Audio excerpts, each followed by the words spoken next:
यहाँ पर प्रश्न किया है कि मोक्ष मार्ग तो दो प्रकार का है ना। बात आती है ना, जैसे हमने भी पढ़ा है, आपने भी पढ़ा है कि मोक्ष दो प्रकार का मोक्ष मार्ग, एक निश्चय मोक्ष मार्ग और एक व्यवहार मोक्ष मार्ग। अब यदि परमार्थ रूप से देखें, यानी वास्तविक रूप से देखें, तो गुरुदेव ने क्या उत्तर दिया कि भैया मोक्ष मार्ग तो एक ही है, एक ही प्रकार का है। मोक्ष मार्ग तो एक ही है, एक ही प्रकार का है, ठीक है, निश्चय मोक्ष मार्ग। दूसरा मोक्ष मार्ग जो व्यवहार मोक्ष मार्ग है, वो तो सिर्फ एक अपेक्षा की अपेक्षा कहा जाता है, किसी अपेक्षा से कहा जाता है ना। साक्षात मोक्ष मार्ग तो निश्चय मोक्ष मार्ग है। सम्यक दर्शन ज्ञान चारित्राणि ही मोक्ष मार्ग, तत्वार सूत्र का पहला सूत्र, राइट। तो वही मोक्ष मार्ग है। सविकल्प निर्विकल्प के भेद से निश्चय मोक्ष मार्ग भी दो प्रकार का कहा जाता है, ठीक है। कि अब सविकल्प में क्या आ गया कि मैं अनंत ज्ञान स्वरूप हूँ, मैं शुद्ध हूँ, बुद्ध हूँ, अविरुद्ध हूँ, एक हूँ, अखंड हूँ, ध्रुव हूँ, ऐसा चिंतवन सविकल्प निश्चय मोक्ष मार्ग है और उसे साधक कहा है। क्या कहा है? साधक कहा है। बेसिकली ये जो बात है ना, जो हम चर्चा चैतन्य की में पढ़ रहे हैं ना, कि सविकल्प अनुभूति, यानी कि अनुभूति से पहले वाली जो अनुभूति है ना, जहां पर चिंतवन चलता है ना, वही चिंतन चल के बाद में क्या हो जाता है कि वो चिंतन भी गौण हो जाता है, मतलब चिंतवन भी खत्म हो जाता है, चिंतन का अभाव हो जाता है और निर्विकल्प अनुभूति प्रकट होती है, विकल्पता से निर्विकल्पता तक, ठीक है ना। लेकिन जिनको निर्विकल्प अनुभूति होती है, उससे पहले उसको ये सारे विकल्प आते ही आते हैं, इस अपेक्षा से उसको भी निश्चय मोक्ष मार्ग कहा गया है। क्या? कि मैं अनंत ज्ञान स्वरूप हूँ, शुद्ध हूँ, एक हूँ, अखंड हूँ, ध्रुव हूँ, ऐसा चिंतवन सविकल्प निश्चय मोक्ष मार्ग है और उसे साधक कहा है।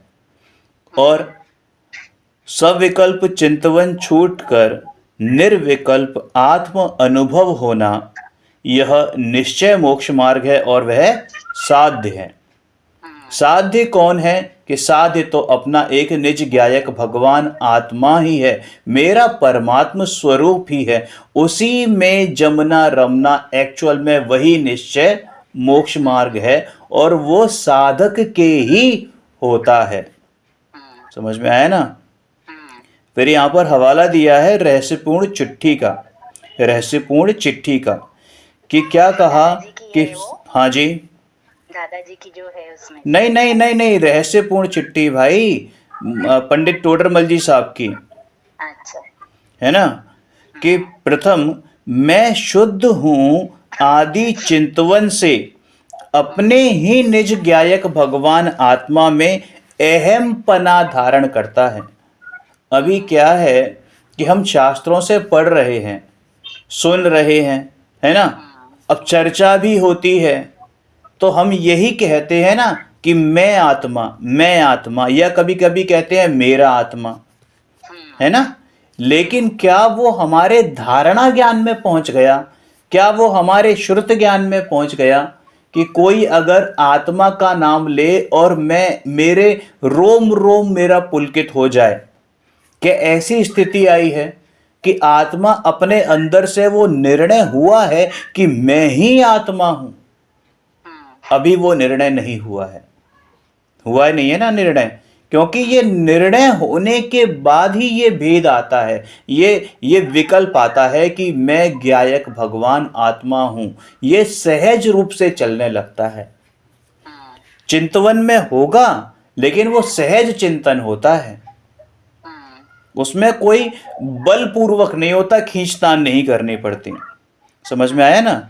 तो ऐसा जब अहम पना आने लगता है कि हाँ, मैं ही तो शुद्ध बुद्ध अविरुद्ध एक हूँ, परमात्मा हूँ, बना बनाया परमात्मा हूँ। ऐसा जब अहमपना आने लगता है, धारण करता है, तत्पश्चात वह विकल्प भी छूटकर निर्विकल्प हो जाता है। समझ में आया? इस रीति से सविकल्प यानी इसी तरीके से, इसी बात को मद्देनजर रखते हुए सविकल्प चिंतवन को सविकल्प निश्चय मोक्ष मार्ग को साधक कहा है। क्लियर है? इसी निश्चय मोक्ष सविकल्प निश्चय मोक्ष मार्ग को साधक कहा है, क्योंकि यही साधक अवस्था साध्य की तरफ ले जाती है। लेकिन एक बात ध्यान रखने वाली यह भी है कि इसी साधक अवस्था का अभाव होकर ही वो साध्य की सिद्धि होती है, यानी कि निर्विकल्प ध्यान, जिसको कि निश्चय मोक्ष मार्ग कहा गया है। क्लियर है? ये निश्चय मोक्ष मार्ग की बात है। जो अभी तक एक्सप्लेनेशन दिया वो सिर्फ और सिर्फ निश्चय मोक्ष मार्ग की बात है। उसमें भी निश्चय को दो भाग में डिवाइड कर दिया, एक सविकल्प और एक निर्विकल्प। यदि ये भी सिर्फ समझाने के हेतु है, अदरवाइज तो मार्ग तो एक ही है ना। शुद्ध अनुभूति, आत्म अनुभूति का नाम ही निश्चय मोक्ष मार्ग है। क्लियर है? अब हम बात करते हैं व्यवहार मोक्ष मार्ग की। तो व्यवहार मोक्ष मार्ग को समझने से पहले व्यवहार रत्नात्रय को जानना जरूरी है। कहते हैं ना कि व्यवहार सम्यक दर्शन। क्या है ये व्यवहार सम्यक दर्शन? कि ये व्यवहार सम्यक दर्शन है सच्चे देव शास्त्र गुरु का सच्चा श्रद्धान।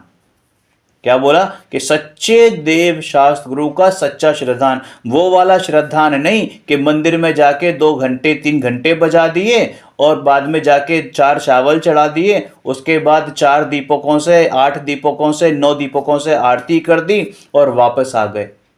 ये वाला श्रद्धान नहीं। समझ में आ गई? सच्चे देव शास्त्र गुरु का सच्चा श्रद्धान। अब वो सच्चे की जो डेफिनेशन है वो बहुत ही सूक्ष्म डेफिनेशन है, बहुत समझने वाली, बहुत गहराई वाली है कि वो सच्चा श्रद्धान एक्चुअल में होता क्या है। जैसे सच्चे देव शास्त्र गुरु की राग मिश्रित श्रद्धा को व्यवहार सम्यक्त कहा है, किंतु वह एक्चुअल में सम्यक्त्व है नहीं, क्योंकि वह तो राग है। समझ में आया? लेकिन चूंकि सम्यक दृष्टि के ही होता है, ऐसा राग भी, सच्चा राग भी, ऐसा प्रशस्त राग भी किसको होता है? सम्यक दृष्टि के ही होता है। इसलिए उसको सम्यक दर्शन का, निश्चय सम्यक दर्शन का सहचारी होने से व्यवहार सम्यक्त कहा है। समझ में आया? तो यही बात है ना। अब जो मैंने अभी कहा था ना कि सच्चा मोक्ष, सच्चा सम्यक, सच्ची श्रद्धा, तो एक्चुअल में सच्ची श्रद्धा वही है जो एक सम्यक दृष्टि की अपने सच्चे देव शास्त्र गुरु के प्रति होती है।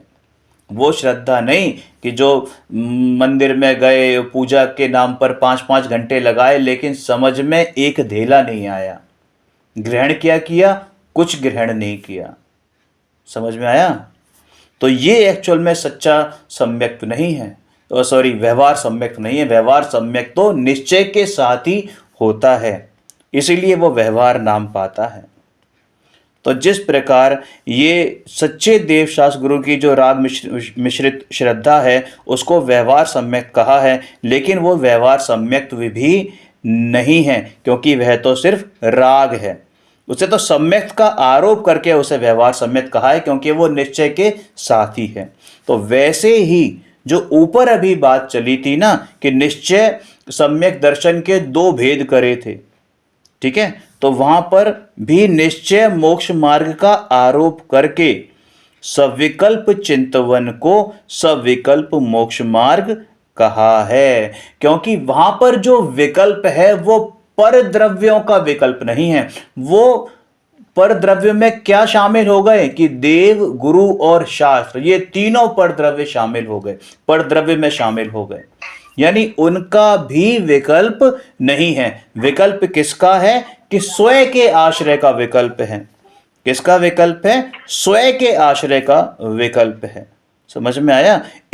इसलिए इस अपेक्षा से उसे साधक कहा है। विकल्प है तो बंध का ही कारण। समझ में आया ना? विकल्प है तो बंध का ही कारण, लेकिन फिर भी चूंकि वो निश्चय तक ले ही जाएगा, है ना, निश्चय का आरोप करके उसे साधक कहा है। लेकिन अगर वो निश्चय तक नहीं पहुंचा तो वो फिर ना तो सविकल्प है ना निर्विकल्प, तो खैर हुआ ही नहीं है, वो कैसा भी नहीं है, वो कैसा भी नाम नहीं पाएगा, वो उपचार का भी नाम नहीं पाएगा। क्या कहते हैं? कार्य से ही कारण की सिद्धि होती है ना, कि जब कार्य हो जाता है तभी तो कहते हैं कोई कारण बना है उसमें, है ना। लेकिन जब कार्य ही नहीं हुआ तो भैया फिर कारण का है बात का। इसलिए वो व्यवहार किया और निश्चय किया कुछ भी नहीं।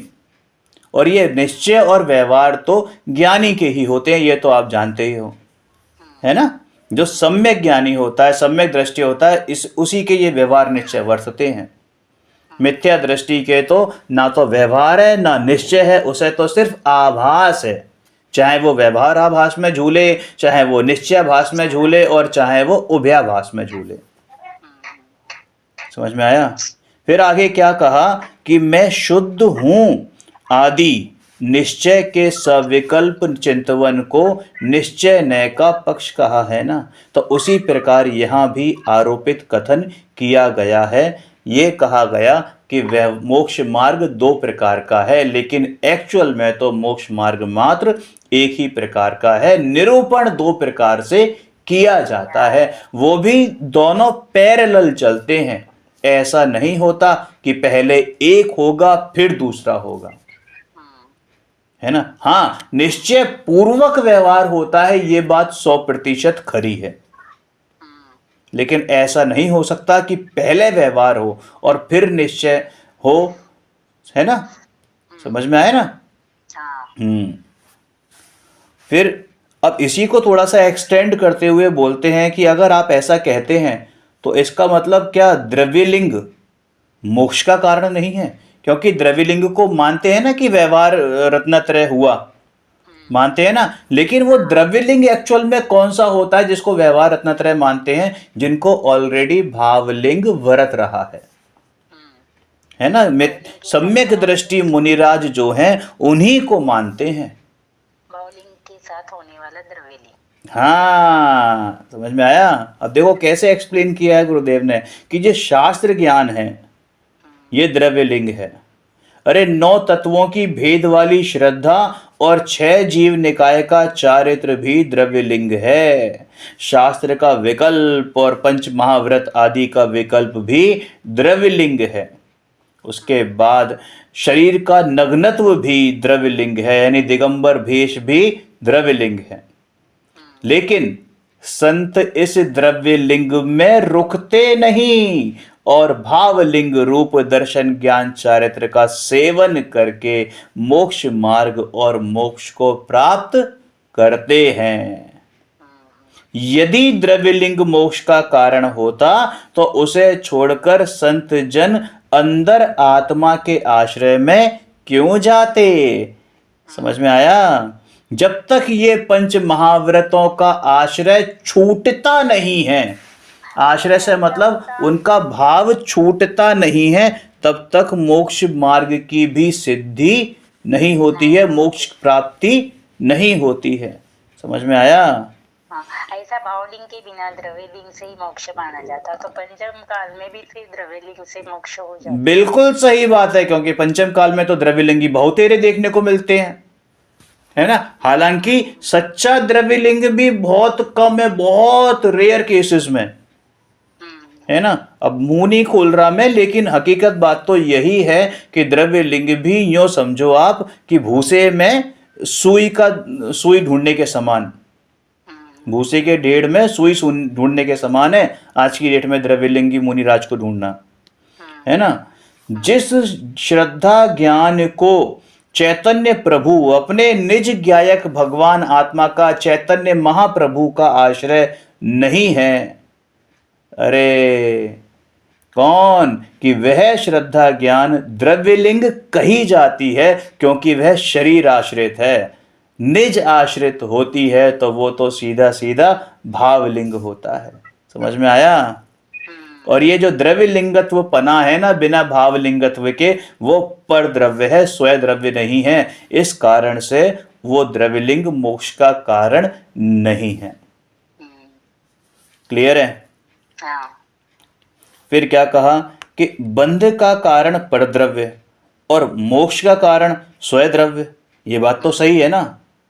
देखो कितना सूक्ष्म क्वेश्चन है और उसी का आंसर कितने प्यारे तरीके से दिया है कि बंध का कारण परद्रव्य नहीं है। अज्ञानी पुरुष क्या मानते हैं कि बंध का कारण कौन है कि परद्रव्य, क्योंकि परद्रव्य तो सदा विद्यमान है। अरे अरिहंतों की भी तो परद्रव्य विद्यमान है। और तो और सिद्ध जहां बैठे हैं वो मोक्ष शिला, उनके आजू बाजू घूमते, उन्हीं के प्रदेशों में घूमते अनंत निगोदिया जीव। परद्रव्य तो सभी जगह है ना। ऐसा कोई कोना है इस तीन लोक में जहां पर छहों द्रव्य ना हो। एक ही प्रदेश में, इस आकाश के एक एक प्रदेश पर छहों द्रव्य विद्यमान हैं और इस आकाश के एक एक प्रदेश पर अनंत अनंत पुद्गल परमाणु विद्यमान है, अनंत जीव विद्यमान है कि नहीं। हाँ, तो यदि बंध का कारण हो तो भैया परद्रव्य तो सदा विद्यमान है, तो फिर तो कभी भी निर्बाध दशा हो नहीं सकती। यानी कभी भी भगवान केवली नहीं बन सकते, सिद्ध नहीं बन सकते। समझ में आया। एक्चुअल में तो पर द्रव्य के प्रति जो अपना स्वामित्व भाव है, यानी जो एकत्व पना है या कहें ममत्व पना है, वही ऐसा ही भाव ये बंध का कारण है। समझ में आई ना बात। अरे स्वयं द्रव्य भी अनादि से है और पर द्रव्य भी अनादि से है, लेकिन फिर भी मोक्ष तो आज तक नहीं हुआ। कारण ये कि उसने पर द्रव्यों में स्वयं बुद्धि करी। क्या करी? पर द्रव्यों में स्वयं बुद्धि करी, मतलब एकत्व बुद्धि। हाँ, लेकिन अपने निज द्रव्य में, अपने स्वयं द्रव्य में एकत्वपना एक बार भी नहीं करा, स्वामित्वपना नहीं करा। नजर बाहर ही अटकी रही, कभी अपने अंदर झांक कर नहीं देखा। समझ में आया। अरे स्वयं द्रव्य में स्वामित्व हो जाने पर, हालांकि परद्रव्य अभी भी विद्यमान है, फिर भी वह बंध का कारण नहीं है, क्योंकि उससे बंध नहीं होता है। इसलिए यह सिद्ध होता है, हेंस प्रूव्ड, कि स्वयं द्रव्य में स्वामित्व मोक्ष का और परद्रव्य में स्वामित्व बंध का कारण है। समझ में आया। देखो इसके बाद क्या प्रश्न किया है कि ये भाव पढ़े हैं ना, भाव तो पढ़े ही हैं हमने। कौन से होते हैं जीव के 5 असाधारण भाव? औपशमिक, क्षयिक, मिश्र, औदयिक और परिणामिक। वेरी, है ना। तो इसमें से जो 2 भाव बहुत इंपॉर्टेंट भाव हैं, एक है पारिणामिक भाव और एक है क्षयिक भाव। क्लियर है। तो पूछा है प्रश्न कि मोक्ष का कारण परम पारिणामिक भाव है या क्षयिक भाव? परम पारिणामिक भाव। बिल्कुल। वास्तव में तो परम पारिणामिक भाव ही मोक्ष का कारण है, किंतु पर्याय से कथन करना हो, क्या पर्याय से कथन करना हो तो क्षयिक और उपशम और क्षयोपशम को भी मोक्ष का कारण कहा जाता है। ध्यान रहे, पर्याय से कथन करना हो तो। क्लियर है। लेकिन आश्रय लेने योग्य कौन है कि अपना परम पारिणामिक भाव, क्योंकि वो स्वभाव रूप है। समझ में आ गई ना बात। अब यहाँ पर जो बात आएगी नेक्स्ट क्वेश्चन में वो बहुत इंपॉर्टेंट है। इसमें विधि बताई गई है मोक्ष मार्ग की, यथार्थ विधि, उसका क्रम कैसा है। ठीक है, तो देखो क्या क्रम बताया कि आत्मा अचिंत्य सामर्थ्य वाला है। अचिंत्य सामर्थ्य वाला मतलब क्या? अचिंत्य का मतलब क्या? कि जिसमें कोई भी चिंता ना हो, यानी कि अनाकुल, निराकुल। क्या कहते हैं? निराकुल। ऐसी सामर्थ्य वाला है, परम शांत मुद्रा समेत। ऐसा है मेरा भगवान आत्मा। और उसमें क्या विद्यमान है कि अनंत गुण स्वभाव विद्यमान है। जब तक इस जीव को उसकी रुचि नहीं होगी, क्या? जब तक उस जीव को उसकी रुचि नहीं होगी, उसका उपयोग पर में से पलटकर स्वयं में आएगा नहीं। बिना रुचि के कभी भी उपयोग अंदर नहीं आ सकता। रुचि अनुयायी वीर्य, जहां रुचि ढलती है वहीं पुरुषार्थ लगता है, वहीं वीर उछाले मारता है। अब यह पुरुषार्थ का मतलब वो नहीं जो अपने आत्मा की तरफ की बात कर रहा हूं। पुरुषार्थ मतलब जो भी वो करे, उपयोग कहां जाएगा? जब तक कि रुचि अपने अंदर नहीं आएगी तब तक उपयोग पर से हटकर अपने अंदर नहीं लग सकता। अरे इन पाप भावों की रुचि में जो जीव पड़ा है ना, उसकी तो यहां चर्चा ही नहीं है, क्योंकि पापियों के लिए ये उपदेश नहीं है। ये उपदेश किसके लिए नहीं है? पापियों के। हाँ, जो पाप को ही अपने जीविका का साधन मानते हैं। उन्हें कोई फर्क नहीं पड़ता कि क्या हो रहा है क्या नहीं हो रहा है, कौन मर रहा है कौन जी रहा है, बात उनकी नहीं है। यहां तो बात उनकी है जो पुण्य की रुचि है, जिनको, किनकी है? पुण्य की रुचि है, वो उसको हे बताया है कि यहां तो पुण्य की रुचि वाला बाह्य त्याग करे, तप शील संयम नियम व्रत तप का पालन करे, है ना, और द्रव्य लिंगी का यथाविध धारण करे, यथाविधि निरतिचार पालन करे। फिर भी जहां तक पर की रुचि अंदर में पड़ी है, वहां तक उपयोग पर की ओर से पलट कर स्वभाव की ओर नहीं आ सकता, क्योंकि रुचि तो पर द्रव्यों में है, रुचि तो उन पंच महाव्रतों के धारण करने में है, रुचि तो उन उपदेश आदि देने में है, रुचि तो शास्त्र लिखने में है। समझ में आ गई बात? ये किसकी बात है? कि जिसके तीव्र शुद्ध भाव, ओ सॉरी, शुभ भाव चल रहे हैं, तीव्र शुभ भाव चल रहे हैं, पाप का नामो निशान नहीं है इसकी लाइफ में। उसको अगर वो खड़े हुए हैं और उनकी अगर शरीर की बोटी बोटी भी कोई नोच खाए तो भी उनकी आंख का पोर लाल नहीं हो, इतनी मंद लेश्या, इतनी शुभ लेश्या है। मतलब अशुभ से निवृत्ति, हाँ जी, अशुभ से पूरी निवृत्ति, हाँ में प्रवृत्ति होना, बिल्कुल। लेकिन क्या है कि भैया उनका उपयोग पर से पलटकर स्वभाव की ओर नहीं आ सकता जब तक कि रुचि पर द्रव्यों से नहीं हटेगी। इसलिए कहा है कि पर की रुचि की दिशा बदलने पर ही उपयोग पर से हटकर स्वयं में आ सकता है। यानी दिशा बदलनी है, दशा तो अपने आप बदल जाएगी। और वो दिशा किसकी बदलनी है? कि दृष्टि की दिशा बदलनी है।